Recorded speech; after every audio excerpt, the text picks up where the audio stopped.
James, thank you so much for joining us today as we commemorate 60th anniversary of the English to Africa service.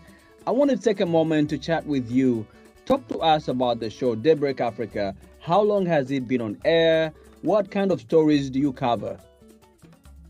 Well, Daybreak Africa was on the air before I joined the English to Africa service around the 1990s, or let me say I officially came to English to Africa in 2004. Daybreak Africa was already on the air. I participated in what they call the revamping of Daybreak Africa. We made it animated, meaning giving it shorter stories and keeping it up to date. Okay. So that was our mandate as the new group that came in, to change the format of Daybreak Africa and make it more animated. And what would you say are some of the key moments in the show's history in terms of, say, major changes to the show? Obviously, you said you come in and revamped it, so I guess we covered that. But who are some of the newsmakers that you've featured, or what are some of the big stories you've featured ever since you took over the show?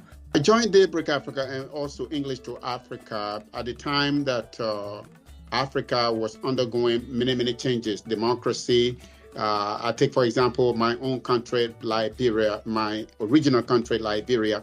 There was a rebel movement and the changes towards democracy. And I think that's the role that we play, interviewing different people. I remember interviewing Charles Taylor when he newly started his movement in Liberia. Nobody knew him, nobody could talk to him, but I was able to talk to him. And so we followed the revolution, the rebel movement in Liberia from its beginning to the end when Charles Taylor became president. So those are some of the movement, those are some of the issues that we follow, making sure, giving voices to even the voiceless.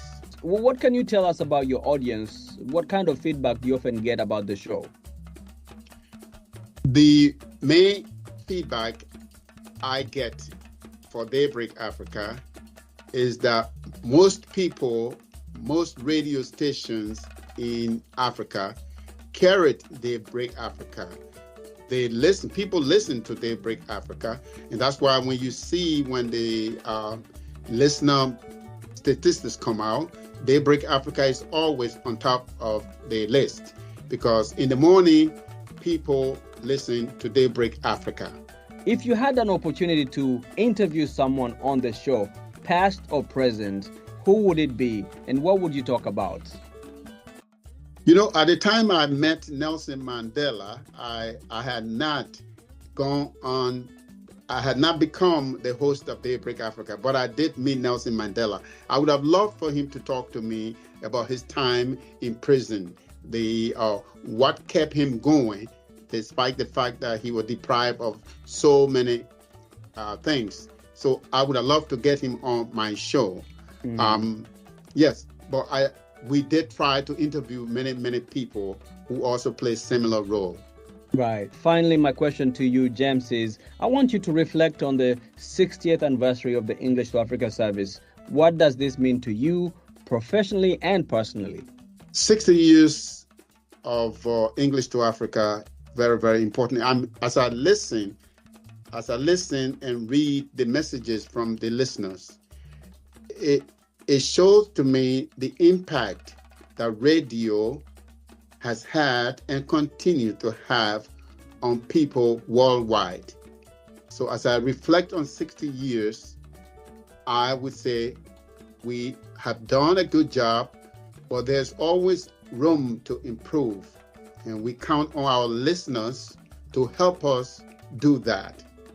I want to also say, Jackson, that the technology revolution, that's one thing I think I want to talk about, because as someone who started with Daybreak Africa, let's say long ago, we didn't have the technology that we have today. Right, so in Jackson, the analog era. Yes. Jackson, and now we are digital. We used to edit our interviews with reel to reel and using splicing tape. Now, when you interview somebody with the YouTube era, the first thing that the people ask for is, where is the link? They asked me. At first, I was confused. I said, what are they talking about? But now I have become a little educated and mindful that make sure you send the link to the person. Otherwise, they will not speak to you anymore. Yes, indeed. Radio has gone through a lot of changes. I mean, the media landscape has gone through a lot of changes, and we are in the digital era. James, thank you so much for taking time to chat with us this morning. I know you're already collecting stories for your audience as they wake up in the morning at 5 a.m. across the continent. They'll be tuning in to the voice of James Butty. It's such a pleasure talking to you. Jackson, thank you so much. It's a pleasure speaking with you too.